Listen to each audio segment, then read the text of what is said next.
My parents believe the accusations that I sabotaged my brother's wife's pregnancy and turned against me.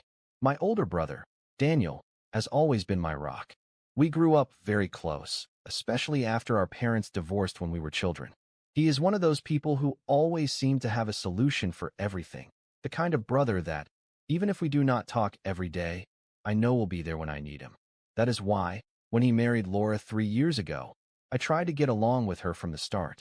Not because I felt an instant connection with her, because, to be honest, there never was one, but because she was my brother's wife, and that made her part of our family. But honestly, Laura has always had something I cannot define, but that makes me uncomfortable. It is hard to explain. She never did anything overtly bad to me at first, but there were little things, passive-aggressive comments disguised as jokes, sidelong glances when I said something she did not like, and a constant air of superiority that she tried to cover up with a fake smile. At first, I ignored it. I gave her the benefit of the doubt, because, well, maybe we simply did not understand each other's communication styles. Besides, Daniel was happy, and that is what mattered, right? Things started to change slowly after their first wedding anniversary. Laura stopped trying to be cordial with me and began to show her true colors. Her tone towards me was colder, more condescending. She made me feel like an intruder when I visited their house, and she always found a way to minimize anything I said or did. But even then, I tried to keep the peace. I did not want to create problems between her and Daniel, so I decided to keep my distance and limit our contact to family gatherings. All of this leads me to a few weeks ago, when Laura made a request that honestly left me speechless. She called me on a Sunday afternoon, which was unusual because we have never been phone people. When I answered, she was surprisingly friendly, almost effusive, which already put me on alert. After the usual greetings, she dropped the bomb. She wanted to use my guest room for her entire pregnancy. According to her, she was pregnant with her first child, and, due to previous complications, her doctor had recommended that she rest in a quiet, stress-free environment. My house, located in a quieter suburban area than her downtown apartment, was, in her words, the perfect place.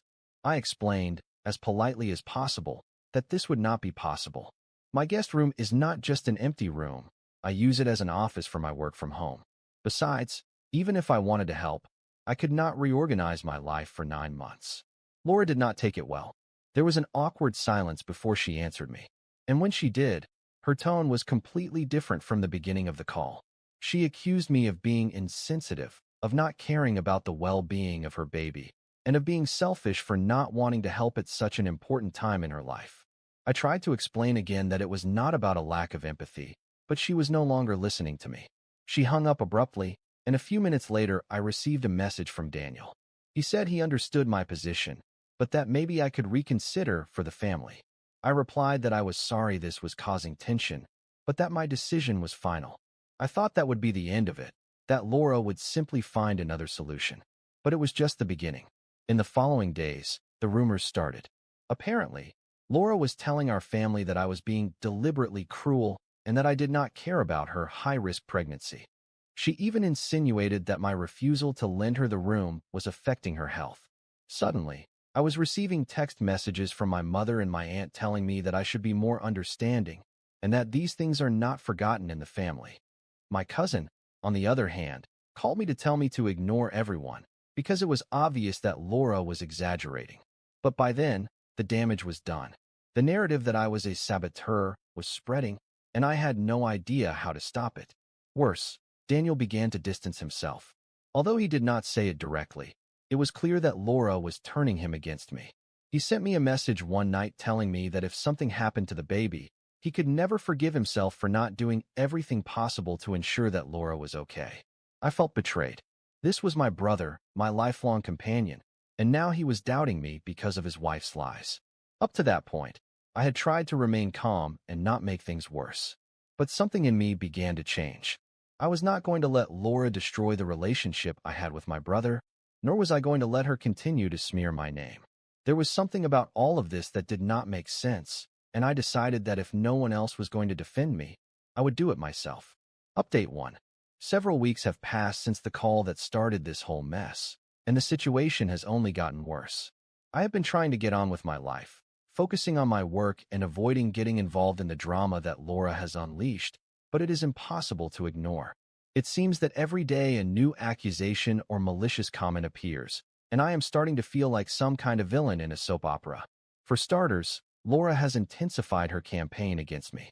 Not only is she bad-mouthing me to our family, but she has also started doing it with mutual friends and acquaintances. The other day, a friend of my mother called me to advise me to stop being so selfish because a baby is at stake. I was stunned. How can someone be so manipulative? Family gatherings have become unbearable. During a dinner at my parents' house, Laura did not miss the opportunity to bring me up every chance she got.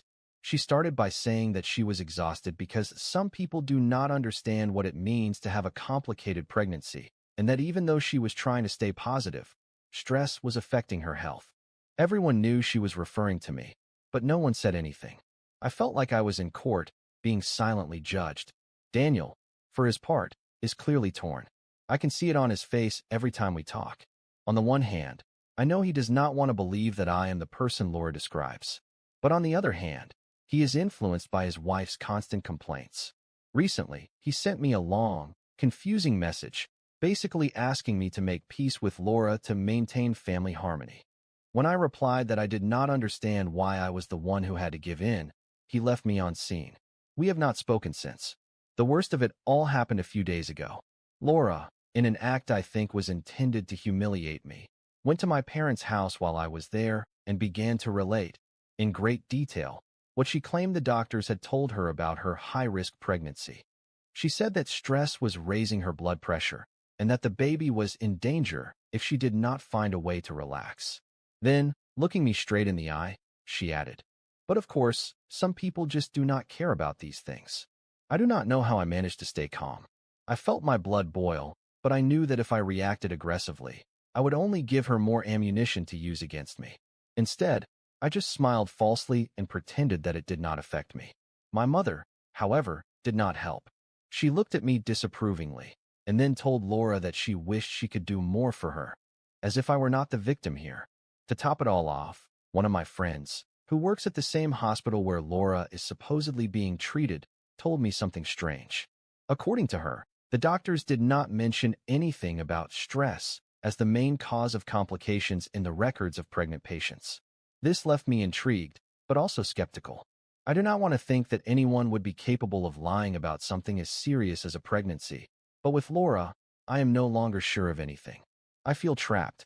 Every day that passes, it seems that Laura gains more ground, and I lose what little credibility I had.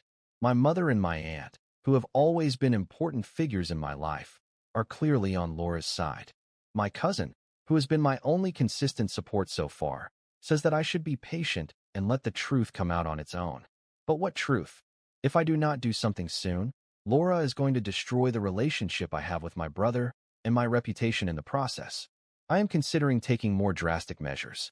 I do not know exactly what, but I need a way to prove that I am not the horrible person Laura is portraying me to be. And if it turns out that there is something suspicious about this whole situation, I will not hesitate to expose it. For now, I am watching and waiting, but I assure you that I am not going to stand idly by for much longer. Update 2. It has been 3 weeks since things started to get out of control, and in that time, everything has continued to escalate. If Laura was spreading rumors before to tarnish my reputation, now it seems that she has made this a personal mission. Her ability to manipulate people and twist the narrative is frankly impressive, although also absolutely frustrating. And the worst part is that, while she gains allies, I feel more alone with each passing day. However, this past week has given me reason to believe that maybe things are not what they seem. The most recent incident began with a call from my mother, something that has become a habit lately. This time, she woke me up very early one Saturday morning, her voice trembling and full of worry. Laura had had a supposed health scare related to her pregnancy. According to my mother, Laura began to feel dizzy and short of breath the night before, which led Daniel to rush her to the hospital. The doctors, according to my mother, had managed to stabilize her, but made it clear that she was at high risk if she did not reduce her stress level immediately. And you know what that means, right? My mother said in a tone I recognized as accusatory. I knew exactly where the conversation was going, but I decided not to interrupt her. It means she needs peace, quiet, and you could provide it. That was the last straw. After weeks of being attacked and defamed, hearing those words from my own mother was a low blow. I gritted my teeth and answered her as calmly as I could. Mom, I understand your concern, but I still do not understand why this is my fault. I am not against Laura or her pregnancy. I just said I cannot give them my room. And that should not be a crime. She would not listen. Before hanging up, she threw one last stab at me. I hope you do not regret it if something terrible happens. After that call, I sat on my bed for what seemed like an eternity, trying to process what was happening. I felt angry, yes, but also a growing doubt in the back of my mind. What if I was really wrong? What if, by maintaining my position, I was putting an innocent person at risk? But something did not add up. All this drama, this narrative that I am the enemy, does not make sense. Laura has made every conversation, every family gathering, revolve around her pregnancy and my supposed role as the villain who refuses to help. But why? Why would she go to such lengths to make me look bad when she could be focusing on her health and her baby? That day, as I was trying to sort out my thoughts, I received a message that left me baffled. It was from Anna, a close friend who works as a nurse at the hospital where Laura was taken. The message said, "Hey, I do not know if this is relevant, but I was reviewing last night's records and saw that Laura was here. Something does not add up. What she describes as pregnancy complications does not match what I saw in the medical report. Of course, I cannot tell you more because it would be unethical, but I think you should pay attention." A chill ran down my spine. What did she mean by does not match? Was Laura not as bad as she said? Or even worse, was she exaggerating or making it all up? My mind began to race with possibilities, each more far-fetched than the last. At first, I felt guilty for even considering that someone could lie about something as serious as a pregnancy. But then I remembered all the inconsistencies, all the things Laura had said that never seemed to make sense. For example, why did she always talk about the doctors vaguely, without mentioning specific names or diagnoses? Why did her symptoms change depending on who she was telling them to? It was at that moment that I decided I had had enough. I had tried to keep the peace, I had tried to ignore her accusations, and I had endured weeks of being the target of her smear campaign. But now, with this new information from Anna, I felt I had reason to suspect that something bigger was going on. I decided that I needed professional help, someone who could uncover the truth without me having to get directly involved. That same day, I looked for a private investigator. I found Ricardo, a man with experience in family cases and a reputation for being extremely discreet. When I explained the situation to him, he did not seem surprised, as if he had heard similar things before. He told me that these types of cases take time, but that he would do everything possible to find any inconsistency or evidence that could clear my name. I provided him with all the information I had, the dates on which Laura had said she had complications, the vague names of the doctors she mentioned, and even details about the family gatherings where she made her accusations. Ricardo assured me that he would get to work immediately. Meanwhile, I try to act like nothing is happening, but it is difficult. Every family gathering is still a kind of public trial, where Laura finds new ways to make me look bad. During a recent dinner, she started talking about how difficult this pregnancy has been for her, and how some people just do not understand how important it is to have support. My mother, as expected, agreed with her completely. I, on the other hand, remained silent. There was no point in fighting, not when I had the hope that I would soon have evidence that could put an end to this whole charade. However, I cannot help but feel anxious. What if I am wrong? What if Laura is really telling the truth, and this is all just a misunderstanding? But at the same time, my intuition keeps telling me that something is not right. There are too many things that do not add up, too many unanswered questions. For now, I can only wait. Ricardo has promised me a preliminary report in the next few days, and I am keeping my fingers crossed that he will find something that will help me understand what is really going on. If Laura is lying, I swear I will not rest until I expose her. But if I am wrong, well, I will have to face the consequences. Whatever happens, I am not going to give up. Update 3. 2 months have passed since I decided to hire Ricardo, the private investigator. And what he discovered not only confirmed my suspicions, but also left me completely incredulous. I never thought things would reach this level of manipulation and deceit. What began as a family dispute over a guest room has turned into a case worthy of an investigative program.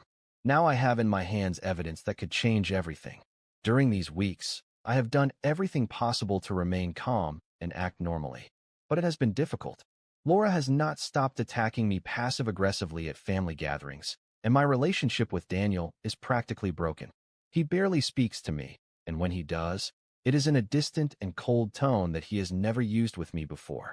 It hurts me deeply, because Daniel has always been my biggest supporter, but now it seems that he has chosen to believe Laura's lies. A few weeks ago, during a meal at my parents' house, Laura arrived late, as usual, making sure everyone noticed her entrance. She sat at the head of the table, one hand resting on her belly which, by the way, still looked as flat as it did 3 months ago, and began talking about her difficult pregnancy. According to her, the doctors were increasingly worried about her health, but with her effort and the family's prayers, she was holding on. What really unnerved me was a comment she made while looking directly at me. Sometimes, the people we least expect can be the ones who hurt us the most. But I have faith that everything will be fine. My mother, as always, comforted her, while my father seemed uncomfortable but said nothing. I just took a deep breath and kept quiet, because I knew that soon I would have the truth on my side. And that truth came a week later. Ricardo called me one Friday morning, his voice, although professional, unable to hide a slight hint of disbelief. "You have to see this in person," he said. We met at a cafe, where he handed me an envelope full of documents and photographs. First, the medical reports. According to Ricardo, Laura had indeed visited the hospital on the dates she mentioned, but not for pregnancy complications. In fact, the medical records indicated that she had never been pregnant in the first place. The visits were for minor symptoms, such as dizziness and headaches, which doctors attributed to stress or, in some cases, dehydration. There was no mention of pregnancy in any of the documents. Then there were the photographs. Ricardo had followed Laura for a week and discovered that, far from being on bed rest as she claimed, she spent much of her time in a rented art studio, working on her projects. In one of the photos, she is even seen carrying heavy boxes, something someone with a complicated pregnancy would not do, not even a normal pregnancy. But what shocked me the most was the last piece of the puzzle, a recorded conversation. Ricardo managed to obtain a recording of Laura talking to a friend in the art studio. In the recording, Laura admitted that the whole pregnancy thing was a lie to manipulate Daniel and my family. Her real goal was for me to lend her my guest room, not because she needed it to rest, but because she wanted to turn it into a space for her art. "It is perfect," she said in the recording. "The natural light, the space, it is exactly what I need to work on my projects. And if I have to fake a pregnancy to get it, so be it. Daniel's family is so easy to manipulate." Hearing those words was like a bucket of cold water. On the one hand, I felt relieved, because I finally had concrete proof to show that I was not the horrible person Laura had been portraying. But on the other hand, I felt indescribable rage. How could anyone be so calculating, so cruel? Laura had not only played with my family's feelings, but she had also ruined my relationship with my brother and damaged my reputation. I spent the whole weekend analyzing the information, trying to decide what to do. Part of me wanted to confront her immediately, but I knew that would not be enough. Laura had manipulated my entire family, and I wanted to make sure everyone knew the truth, that she had nowhere left to hide. I decided to organize a family meeting at my parents' house. I convinced my mother that we needed to talk all together, because I was worried about Laura's health and wanted to resolve the tensions. It was not easy, but she agreed. The meeting was scheduled for the following Sunday, and until then, all I could do was wait and prepare. In the meantime, I have not said anything to anyone about what I discovered, not even to my cousin Santiago, who has been my only ally throughout this whole ordeal. I want everyone to hear it at the same time, so there is no way Laura can try to control the narrative before everything comes out. Sunday is just around the corner, and honestly, I cannot wait to see how Laura tries to justify what she has done. If she thought she could play with me and get away with it, she is about to get the surprise of her life. Update 4. Sunday arrived with a mix of emotions I could barely control: nerves, accumulated rage, and a burning desire to clear my name. The family meeting I organized at my parents' house was meant to be the stage where everything would come to light. I had spent days preparing every detail, making sure that nothing was out of place. This time, there would be no room for Laura to distort the truth. From early on, the atmosphere at my parents' house was tense. My mother was visibly uncomfortable, probably because she thought the meeting would be another episode of confrontation between Laura and me. My father, although more reserved, had an inquisitive look. The other relatives arrived little by little, my aunts, cousins, and of course, Laura and Daniel. She arrived with her typical air of superiority, her hand resting on her belly, which again looked as flat as ever, and an expression of false vulnerability.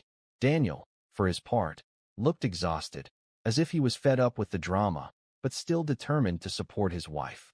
When everyone was gathered, I took a deep breath and stood up. I felt my heart pounding, but I knew I could not hesitate. I looked at each person in the room and began to speak with a calmness I did not know I had inside. Thank you all for coming today. I know the last few weeks have been difficult, and I want you to know that it was not my intention to cause tension in the family. But I also believe it is time to clear things up.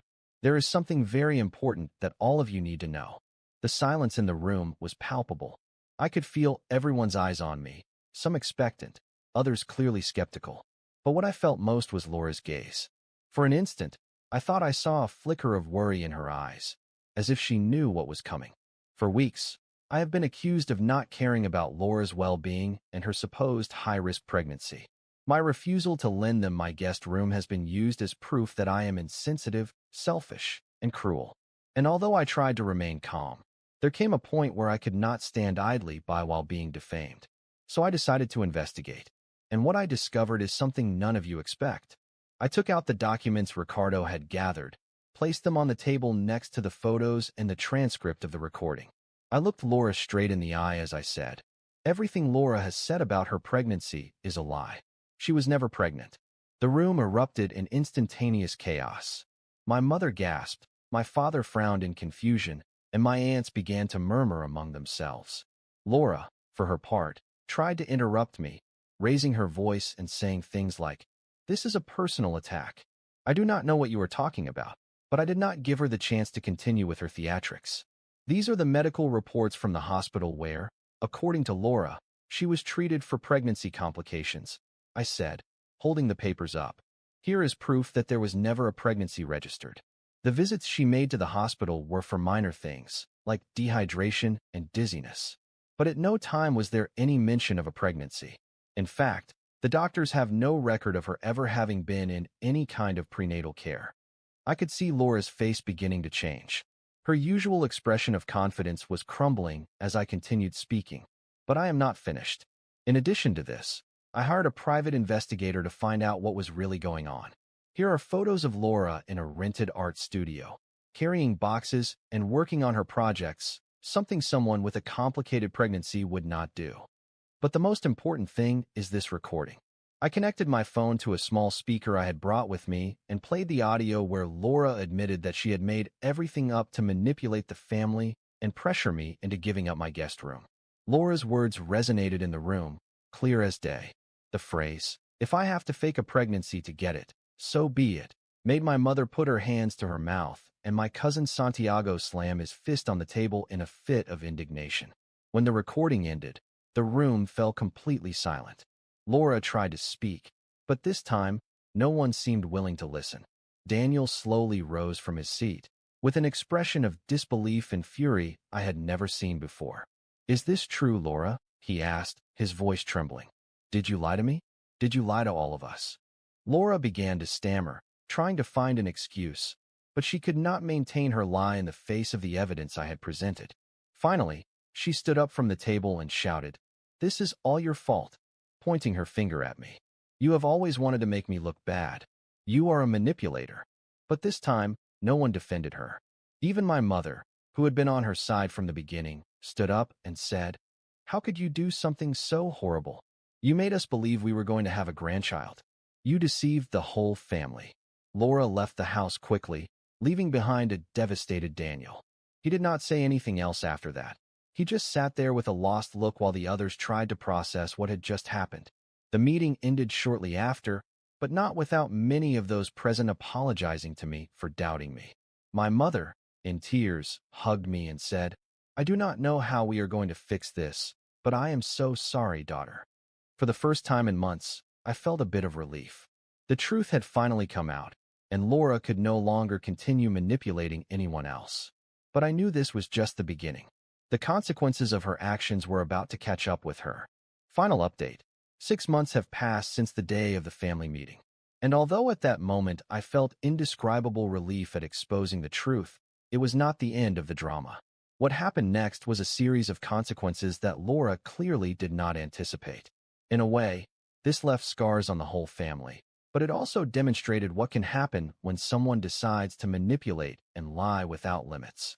Now, with the perspective of time, I can say that this whole mess not only brought to light who Laura really is, but also who we are as a family. After that explosive meeting, Laura disappeared completely for several weeks. She did not answer calls, she did not appear at family gatherings, and, of course, she did not want to see anyone. Daniel stayed at my parents' house for a few days while he tried to process everything. During that time, he and I had several conversations that were both uncomfortable and necessary. Daniel was devastated. As angry as he was with Laura, he was also dealing with the fact that the woman he had decided to spend his life with had lied to him so blatantly and cruelly. I remember one particular night, while we were sitting on the porch of my parents' house, when he finally said something I had been waiting weeks to hear. I am so sorry, truly. I do not know how I could believe her. I guess I wanted to think that she would not be capable of something like that, but now I see how blind I was.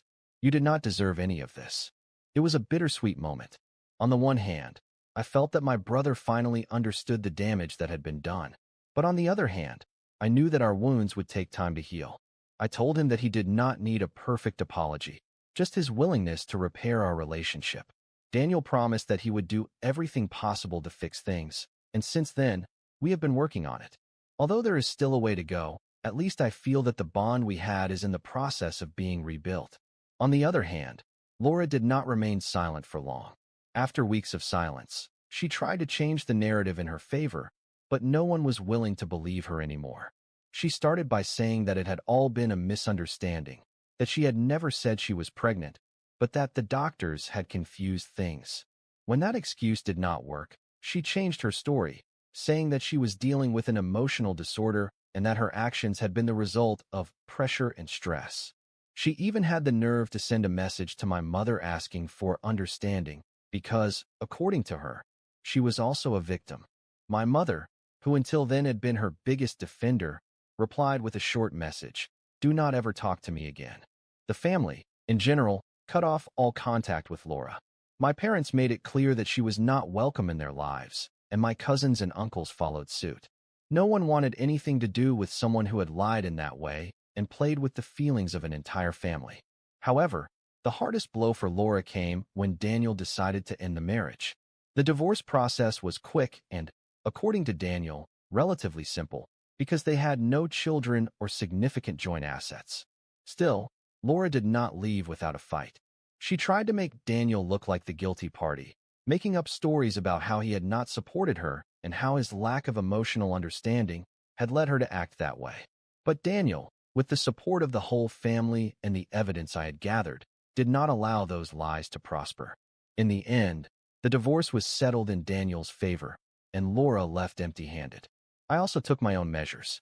After consulting with my cousin Santiago, who is a lawyer, I decided to send Laura a formal letter demanding a public apology for the false accusations she made against me. Santiago drafted the letter impeccably, making it clear that if I did not receive an apology, I would be willing to take legal action for defamation. Laura, probably aware that she had no way to win, agreed. The apology came in the form of an email addressed to the whole family. It was brief, insincere, and clearly written with the intention of complying with my demand without actually admitting anything. But for me, it was enough. I did not need her words. I already had my victory by exposing the truth and restoring my reputation. That email marked the last contact I had with Laura. From there, life began to return to normal. Although the scandal left a mark on the family, I feel that we are closer than before. The initial tensions, especially between my mother and me, have diminished, and now we have a much more open relationship. My mother even admitted, in a recent conversation, "I was wrong to doubt you. I should never have taken sides without understanding the situation. As for Daniel, he is still in the process of recovering emotionally. Fortunately, he seems to be taking the time to reflect on what happened and prioritize his well-being. I have told him more than once that he should not carry the blame for what happened.